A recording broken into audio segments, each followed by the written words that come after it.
So that news out of Baisaran, Pahalgam on April 22nd, just really tragic. The loss of so many tourists, mostly Hindu men, it hit hard. Absolutely devastating. And the initial reaction everywhere was understandably shock. Right. But digging into our source for today, which is an excerpt from Money Control, their perspective is a bit different. They're framing it less as a complete surprise and more as a major escalation. Yeah, that's the interesting part, isn't it? Money control suggests the shock itself is partly because maybe previous targeted killings, specifically of non-combatants from one community, haven't always been fully acknowledged in the broader narrative. So the source is basically saying this underplaying, alleged underplaying, has made it harder to see a continuous pattern, hindering the idea of normalcy returning. Precisely. That's the context money control provides for why Baisaran felt like such a bolt from the blue to many, even though, they argue, it wasn't entirely disconnected from past events. Okay, so that's our mission for this deep dive then. Especially for you listening, our UPSC aspirants, this is key for understanding current security challenges. We're going to unpack this pattern based only on what money control claims. We need to look at the dynamics, the possible motivations, the implications, all through the lens of this specific source. So money control directly challenges that bolt from the blue idea. They call Baisaran a huge spike, right? Not the start of something new. Exactly. A spike in an existing and deeply troubling pattern of targeted violence. And they provide a timeline to back this up, starting from, what, 2017? Yes. They list several significant incidents. For instance, back in 2017, the killing of 8 Amarnath pilgrims. Right. Their bus was attacked in Ananda. I remember that. And then in 2022? Money control points to the Katra pilgrims' bus blast. A sticky bomb, they say, attached to the fuel tank. 4 people killed in that one. Horrific. And it kept going. 2023, Dongri village in Rajouri, the massacre of 7 Hindus there. A really shocking event. And then even more recent there, June 2024, the Riasi pilgrims' bus attack. 9 killed. You know, it's interesting. The source also includes the shooting of a Muslim tourist couple in an Atnag in 2024. They were wounded. Right. And while the victim's religion is different there, its inclusion by money control might suggest they see it as part of a broader climate of insecurity for, well, any civilian in certain areas. Makes sense. And then March 2025, Kathua.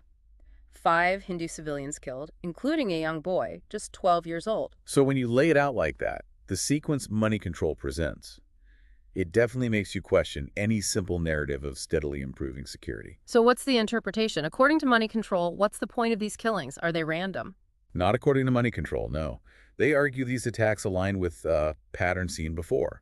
Specifically the massacres of minorities and pilgrims back in the 90s and early 2000s, in J&K, and even parts of Himachal. History echoing in their view. And for Baisaran specifically, what's the alleged aim there? Money control posits a very specific, cynical goal to provoke a communal backlash across India. A backlash. Meaning, incite violence against Kashmiri Muslims elsewhere in the country. Students, communities. That's the source's claim, yes. A deliberate attempt to shatter communal harmony, targeting the wider minority community as a reaction. It's a heavy accusation about the strategic thinking behind it. And how does this fit into the bigger picture, according to the source, Pakistan's role? Well, money control alleges that this is part of a strategy by Pakistan to exploit perceived sectarian fault lines within India. They link this to what they term the mainstreaming of communal politics in India, suggesting Pakistan sees an opportunity there. Okay, that's a politically charged point from the source, but important to note their perspective. They're saying Pakistan is trying to capitalize on internal Indian tensions. That's the argument presented, yes. And the source emphasizes the intended impact on social cohesion beyond just J&K. How so? The horrific nature of Baisaran, the eyewitness accounts, they mention widows. Money control suggests this was all designed to send a terrifying message nationwide to really damage the social fabric. Which leads to the question of justification. How are these acts being framed? The source notes a shift, right? Away from older narratives. Absolutely. Money control points out that these slogans of, an indigenous Kashmiri struggle, talk of plebiscite freedom, they argue these have lost salience on the ground. Lost traction. Why? Several reasons suggested by the source. Difficulties in recruitment for terrorist groups, increased pressure from security forces, disruptions to their funding networks. All these factors, money control argues, have led Pakistan-backed groups to change their messaging. Change it to what? Towards more overtly jihadi and Islamic sentiments, according to the source, a more religious framing. Is there evidence cited for this shift? Money control highlights a specific statement. After encounters in Kathua and Kishwar in April 2025, the group Kashmir Tigers apparently issued a declaration. What did it say? They claimed the clashes had revived memories of early Islamic conquests. Money control presents this as pretty clear evidence of that rhetorical shift. Okay, so if the rhetoric is shifting, what about the targets? Why tourists, specifically in Baisaran? Money control has an analysis on that too, doesn't it? Yes, and it's quite tactical. The source suggests that hitting established army convoys, the really hard targets, has become much harder since around October 2021. Security measures have improved. So softer targets become more appealing? Partly that, but also, according to Money Control, there was an urgent need for Pakistan to somehow reassert its relevance regarding Kashmir internationally. Hitting army patrols wasn't achieving that visibility, perhaps. So targeting tourists was a way to make headlines, to force the issue back onto the agenda. That's the source's interpretation. They allege that mixed modules, Pakistani and Kashmiri terrorists working together, were specifically deployed for this purpose in Baisaran. And the source uses a specific phrase, the Hamas stamp. What does that refer to? It refers to the methodology, the chilly details reported. Filming the attack, taking selfies with victims, and the brutality of checking religious identity, even, as the source mentions, forcing victims to lower trousers. Money Control links this style of calculated cruelty and documentation to tactics seen elsewhere, mentioning Hamas specifically. And linking this to state rhetoric, Money Control points to a speech by Pakistan's Army Chief General Asim Munir. This was just days before Baisaran, April 16, 2025. What did he say that the source found significant? He reiterated the two-nation theory, called Kashmir Pakistan's jugular vein. Standard rhetoric in some ways, but Money Control interprets the timing and tone as potentially dog whistle. A dog whistle? For what? To incite communal violence like in the 90s perhaps, and maybe even signal retaliation for other perceived actions or attacks. That's the source's reading of it. This leads to probably the most alarming claim in the Money Control piece, this Palestine II idea. Yes, it's quite stark. The source asserts that Pakistan's goal is effectively to turn Kashmir into a Palestine II. How? What would that entail? According to Money Control, it involves actively trying to redirect global jihadi focus and fighters towards India, using Kashmir as the focal point. And the source is critical of this alleged strategy. Extremely critical. Money Control argues this completely disregards what actual Kashmiris might want or need, turning their home into a graveyard, as they put it. They cite the attack in Baisaran itself, a tourist hub vital for local livelihoods, as proof of this disregard. You mentioned Hamas earlier. Does the source elaborate on that connection? It does. Money Control notes the presence of Hamas spokespeople and leaders at a rally in Pakistan-occupied Kashmir, POJK, back on February 5th, 2025, Kashmir Solidarity Day. Okay, so a visible presence. Anything else? There's the statement attributed to Jennifer Nathaniel, the widow of one of the Baisaran victims. She reportedly said the terrorist mentioned Palestine after finding out her husband was Christian. Money Control presents this as further anecdotal evidence. And they also mention a statement by PM Modi. Yes. Money Control refers to a statement by Prime Minister Modi after the attack, suggesting it also pointed towards Hamas involvement, though the excerpt we have doesn't detail what he said exactly. Let's talk tactics again. The source mentioned these groups adapting. How so? Well, Money Control suggests that with infiltration becoming harder, the big, dramatic Fedayeen attacks are less common. The shift is towards what they call lean and mean modules. Smaller, more agile groups. Exactly. Small teams that rely heavily on detailed local knowledge, exploiting gaps or perceived lapses in security for quick, opportunistic strikes. Baisaran, they argue, fits this model perfectly. And these strikes are effective in terms of minimizing their own losses. That's another point Money Control makes.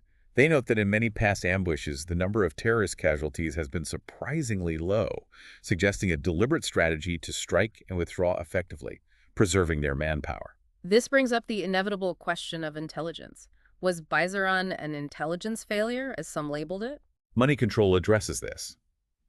While acknowledging the lack of security deployment in that specific meadow is a clear vulnerability, they also argue that predicting the exact time and place of these opportunistic attacks by small modules is incredibly difficult. So, not necessarily a failure to know something might happen, but a failure to know where and when. Kind of. But Money Control does suggest a countermeasure. More proactive, consistent security deployment in known vulnerable tourist spots could potentially deter or disrupt such plans. Proactive. rather than purely reactive. And the source emphasizes that this opportunistic nature isn't new. No, they argue it's historical. Terrorist activity in J&K, according to Money Control, has always tended to exploit vacuums wherever they appear. They give examples, like the Kargil intrusions in '99, which exploited perceived gaps, or the major shift of activity towards the Jammu region starting around 2021, moving into areas perhaps seen as less heavily secured at the time. And they also caution against focusing only on Jammu, right? Yes. Money Control explicitly states that despite the recent focus south of the Pir Panjals, deadly attacks have continued north of the range too. The threat remains widespread, is their point. Okay, the final major piece of this analysis from Money Control is about constraints, specifically India's military options against Pakistan. What's limiting them, according to the source? The big one they identify is the China factor, Meaning China's relationship with Pakistan. and China's own actions. Money Control points directly to the PLA's moves in eastern Ladakh, the Galwan clash in April-May 2020. They argue this fundamentally shifted India's strategic posture. How so? Well, it necessitated a huge diversion of Indian military resources towards the China border, specifically Ladakh. This, Money Control claims, reduced the forces available and perhaps the political appetite for major military action against Pakistan, especially concerning POJK. The subsequent Law-e ceasefire is also seen in this context. So China's actions indirectly shield Pakistan to some extent. That's the implication of the source, yes. Plus, Money Control highlights China's deep strategic interests in Pakistan. CPEC, the economic corridor, is huge. Also, China's concern about the sea lanes, the Malacca dilemma, makes Pakistan strategically vital for them. And there's direct military cooperation, too. Increasingly so, according to Money Control. Joint exercises, intelligence sharing, it all adds up to a situation where China's influence complicates India's choices vis-a-vis Pakistan. The source even floats the idea of China potentially using water like the Brahmaputra as a weapon, a point of leverage. That's a complex picture. Does the source offer any counter-arguments or nuances to the China factor? It does offer one important one. It suggests that China's own significant economic relationship with India might act as a brake. Beijing might hesitate to fully back Pakistan in a major conflict if it jeopardizes its economic interests with India. So it's not entirely one-sided. Right, that economic interdependence adds another layer. Okay, let's try and summarize the key takeaways here, especially for you, the UPSC aspirant, tuning in for your daily current affairs analysis. Okay, so based purely on this Money Control source, the picture is one of terrorism in J&K that's evolving, not disappearing. It's allegedly orchestrated by Pakistan, aiming to exploit sectarian divides, possibly linking up with broader jihadi movements. That's point one. Point two. The geopolitical landscape is incredibly complex. The China-Pakistan axis, as described by Money Control, significantly constrains India's military and strategic options. And point three. Understanding these dynamics, the historical patterns, the shifting tactics, the alleged motivations, the geopolitical constraints, is absolutely vital for you as you prepare to analyze India's security challenges. This isn't just history. It's shaping current events. Which leads us to a final thought, something for you to mull over based on this source material. Given everything Money Control lays out, the regional rivalries, the changing face of terrorism, the geopolitical straitjacket, Yeah. what are the most sustainable, the most effective long-term strategies for bringing real peace and stability to Jammu and Kashmir? And crucially, how does understanding these patterns, these historical echoes that Money Control highlights, actually help in crafting those strategies? Something to think about. We really hope this deep dive into the Money Control source has been useful for your preparation. Absolutely. If you found this analysis helpful, please do hit that like button and subscribe for more deep dives relevant to your UPSC mains and prelims prep. And definitely leave your comments and questions below. We do read them. Just to reiterate one last time, the source for today's entire discussion was Money Control.